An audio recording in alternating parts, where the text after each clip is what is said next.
இயேசு கிறிஸ்துவின் நாமத்தினாலே இந்த காலை வேளையிலே உங்களை அன்போடு கூட வாழ்த்துகிறேன். வெள்ளிக்கிழமை காலை தோறும் பரிசுத்த திருவிருந்து ஆராதனையிலே நாம் பரிசுத்த ஆவியானவர் யார் என்ற வார்த்தையின் அடிப்படையிலே அவர் நம்மை பரிசுத்த ஆவியினால் நிரப்பி வரங்களை கொடுப்பவர் என்ற வசனத்தை நாம் தியானித்துக் கொண்டிருக்கிறோம்.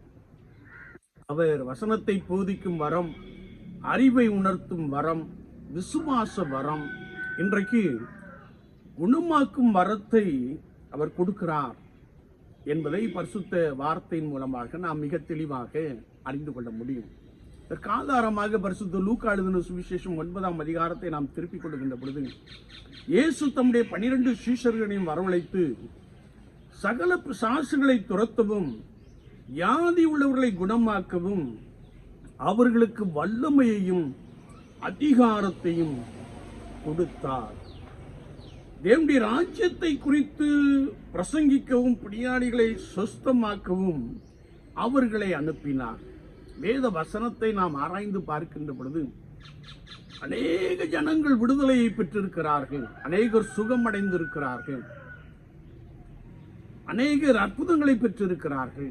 எப்படி என்றால், ஆண்டவராகிய இயேசு கிறிஸ்து பிரசங்கித்த பின்பு, அதாவது ஜீவ வார்த்தையை கேட்ட பின்பு, சில இடங்களிலே பாவங்கள் மன்னிக்கப்பட்ட பின்பு அற்புதங்களை சுதந்திரத்துக் கொண்ட ஒரு காட்சியை நாம் பரிசுத்த வேதாகமத்திலே மிக தெளிவாக அறிந்து கொள்ள முடியும்.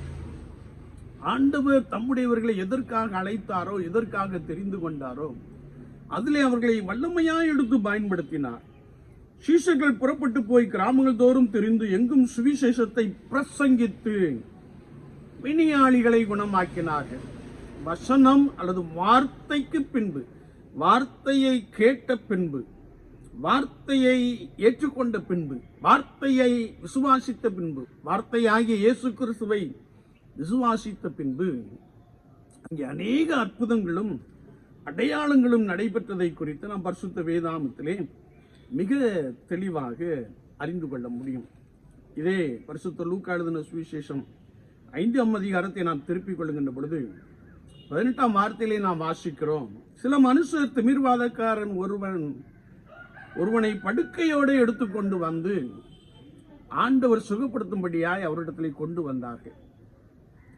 அந்த இடத்திலே திரளான கூட்டம் இருந்தபடினாலே அவர்கள் வீட்டுக்குள் பிரவேசிக்க முடியவில்லை. எனவே அவர்கள் தட்டோடுகளை பிரித்து திமிர்வாதக்காரனை இயேசு இருந்த வீட்டில் அவருக்கு முன்பதாக இறக்கினார்கள்.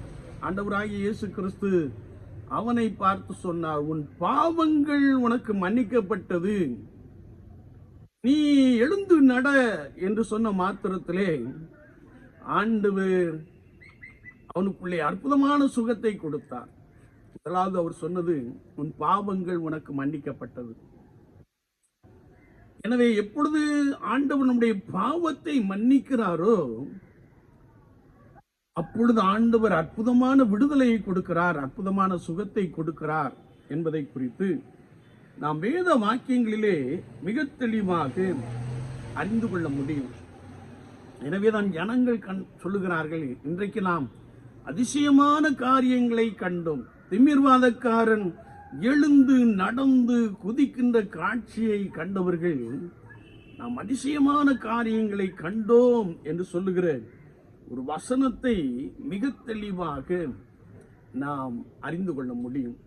என்னை கேட்டுக்கொண்டிருக்கிற என் அன்பு சகோதரனே, சகோதரியே, குணமாக்கும் வரம் திருச்சபையின் வளர்ச்சிக்காக பயன்படுத்துவதை குறித்து பரிசுத்த வேதாகமம் மிக தெளிவாக கற்றுக் கொடுக்கிறது. நாம் இன்னும் அப்போஸ்தலர்களின் புஸ்தகம் 9ஆம் அதிகாரத்தை நாம் திருப்பிக் கொள்ளுகின்ற பொழுது அங்கே கர்த்தருடைய வார்த்தை சொல்லுகிறது. 32ஆம் வசனத்திலே பேதுரு போய் எல்லாரையும் சந்தித்து வருகையில் அவன் லித்தா ஊரிலே குடியிருக்கிற பரிசுத்தவான்களுக்கு போனான்.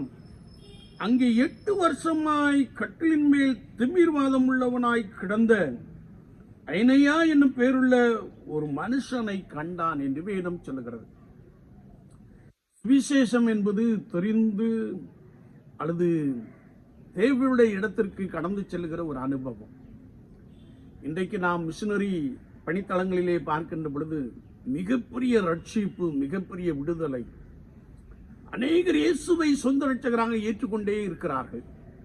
ஒரு பக்கம் நெருக்கம், ஒரு பக்கம் எதிர்ப்பு, ஒரு பக்கம் கர்த்தருடைய ஜனங்களுக்கு விரோதமாய் சட்டங்கள் இயற்றப்படுவதை நாம் பார்க்க முடியும். ஆனாலும் கிறிஸ்துவின் சுவிசேஷம் மிக தீவிரமாய் நம்முடைய தேசத்திலே பரவி கொண்டிருப்பதை நாம் ஒருபோதும் மறுக்க முடியாது. ஏனென்றால் பிரஜாதியாரின் மத்தியிலே கடந்து செல்லுகின்ற பொழுது அவர்கள் கட்டப்பட்டு இருக்கிறார்கள். ஒன்று அசுத்த ஆவியினாலே, அல்லது பில்லிசூனிய கட்டுகளினாலே, அல்லது வியாதியின் படுக்கையிலே இருக்கிறார்கள். ஆனால் இயேசு கிறிஸ்து உன்னை குணமாக்குகிறார் என்று சொன்ன மாத்திரத்திலே அவர்களுக்குள்ளே ஒரு பெரிய விசுவாசம் உண்டாகிறது. இயேசு பலத்த அற்புதங்களை செய்கிறார். இங்கே அதே காட்சியை நாம் பார்க்க முடியும். அங்கே 8 வருஷமாய் கட்டில் மேல் திமிர்வாதம் உள்ளவனாய் கிடந்த ஐனேயாவை என்னும் பேருள்ள ஒரு மனுஷனை கண்டான். பேதுரு அவனை பார்த்து, ஐனேயாவே, இயேசு கிறிஸ்து உன்னை குணமாக்குகிறார், நீ எழுந்து உன் படுக்கையை நீயே போட்டுக்கொள் என்றான். உடனே அவன் எழுந்திருந்தான். லித்தாவிலும் சாரோனிலும் குடியிருந்தவர்கள் எல்லாரும் அவனை கண்டு கர்த்தரிடத்தில் திரும்பினார்கள் என்ற ஒரு வார்த்தையை நாம் வாசிக்க முடியும். என்னை கேட்டுக்கொண்டு இருக்கிற என் அன்பு சகோதரனே, சகோதரியே, ஆண்டவர் எந்த ஒரு மனிதனுக்கு, எந்த ஒரு கர்த்தருடைய மனிதனுக்கு குணமாக்கும் வரத்தை கொடுக்கிறாரோ அது திருச்சபையின் வளர்ச்சிக்காக பயன்படுத்தப்படுகிற ஒரு அனுபவத்தை நாம் பார்க்க முடியும். அநேகர் கர்த்தரை திரும்பினார்கள். நடைபெற்ற அற்புதங்களை கண்டு அநேகர் இயேசு கிறிஸ்துவின் நாமத்திலே விசுவாசம் வைத்தார்கள் என்று எழுதப்பட்டு இருக்கிறது. எனவே இந்த வரங்கள் ஒருவேளை நான் சொல்லுகின்ற இடத்திலே, தேவையுள்ள மக்கள் மத்தியிலே, கர்த்தருடைய சபையிலே ஆவியானவர் தெரிந்து கொண்ட மனிதனை வல்லமையாய் பயன்படுத்துகிறார், அதிகாரத்தோடு கூட பயன்படுத்துகிறார் என்பதை நாம் மிக தெளிவாக அறிந்து கொள்ள முடியும். இன்னும் நாம் என்னாகமத்தின் புஸ்தகம் 12ஆம் அதிகாரத்தை திருப்பிக் கொள்ளுகின்ற பொழுது அங்கே மோசேக்கு விரோதமாய் ஆரோனும் மிரியாமும் பேசுகின்ற ஒரு காட்சியை குறித்து வேதம் சொல்லுகிறது. மோசையை கொண்டே மாத்திரமா ஆண்டவர் பெரிய காரியங்களை செய்வார்? எங்களை கொண்டும் செய்வார்.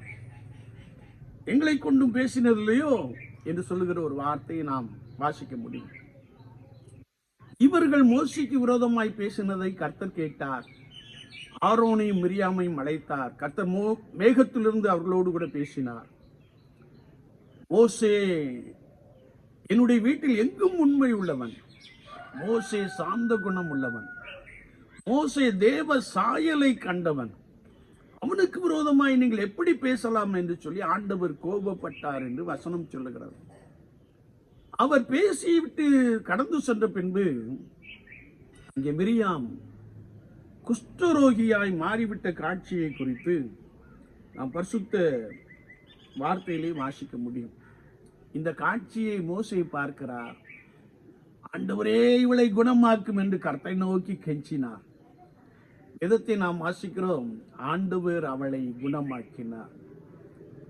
என்னை கேட்டுக்கொண்டிருக்கிற என் அன்பு சகோதரனே, சகோதரியே, விசுவாச வாழ்க்கையிலே குணமாக்கும் வரத்தை உடையவர்கள் தேவ நாம மகிமை கண்டு, தேவ ராஜ்யத்தை கட்டி எழுப்புவதற்கென்று, சபை பக்தி விருத்தி அடைவதற்கென்று பயன்படுத்தப்படுகின்ற காட்சியை நாம் பார்க்க முடியும்.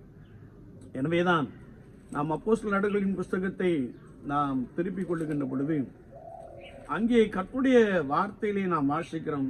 2ஆம் அதிகாரத்திலே ரட்சிக்கப்பட்ட ஜனங்கள் எல்லாரும் ஜெபத்திலே உறுதியாய் தரித்திருந்தார்கள். அப்போஸ்தலர்களாலே அநேக அற்புதங்களும் அடையாளங்களும் செய்யப்பட்டன. ஆதி திருச்சபையை நாம் பார்க்கின்ற பொழுது அங்கே ஜெபத்திலே உறுதியாய் தரித்திருந்தார்கள். ஆண்டவரே, அப்போஸ்தலர்களை எடுத்து பயன்படுத்தும் என்று சொல்லி ஜெபம் பண்ணுகிற ஒரு பெரிய கூட்டம் காணப்பட்டது. இன்றைக்கும் நாம் பார்க்க முடியும். நம்முடைய ஆலுமாவுடியை நாம் எடுத்துக்கொள்கின்ற பொழுது அநேக தேவ மனிதர்களுக்காக ஜெபிக்கிற ஒரு பெரிய கூட்டத்தை நாம் பார்க்கிறோம். எனவே ஆண்டவர் அவர்களை வல்லமையாக எடுத்து பயன்படுத்துகிறார். நான் ஒரு நோக்கத்தோடு கூட கடந்து சென்ற பொழுது, அன்றைக்கு வியாபாரியில் கூடுகை பிரதானமாய் நடந்து கொண்டிருந்தது. மிகப்பெரிய கூடுகை எல்லாம் முடிந்து வரிசையாக ஒரு வாலிபர் கூட்டத்தை சகோதரன் செய்து கொடுக்கும்படியாக அவரை கடிதம் எழுதி நிமித்தமாய் கடந்து சென்றிருந்தேன். அவர்கள் எல்லாருக்கும் ஜெபம் பண்ணி கொண்டிருந்தார்கள். எல்லார் கையிலையும் எல்லார் தலையிலும் கை வைத்து ஜெபித்தார்கள். நான் போனேன், என்னுடைய தலையிலும் கை வைத்தார்கள். நீங்கள் தேவ ஊழியத்தை செய்கிறீர்கள் என்று சொன்னார்கள். மெய்யாகவே ஆண்டவர் கர்த்தருடைய ஆவியானவர் அவர்களை கொண்டு பேசினதை கண்டு நான் ஆச்சரியப்பட்டு போனேன். என்னை குறித்து அவர்களுக்கு தெரியவே தெரியாது. ஆனால் ஆண்டவர் ஒரு மனிதனை பயன்படுத்துகின்ற பொழுது வரங்களோடு கூட பயன்படுத்துகிறார் என்பதை வேதம் நமக்கு தெளிவாய் காண்பிக்கிறது. அதுக்கு அடிப்படை என்னவென்றால், மெய்ப்பர்களுக்காக, அப்போஸ்தலர்களுக்காக, போதகர்களுக்காக கர்த்தருடைய ஜனங்கள் ஜெபத்திலே உறுதியாய் தரித்திருக்கின்ற பொழுது ஆண்டவர் தேவ மனுஷிகளை வல்லமையாய் எடுத்து பயன்படுத்துகிறார்.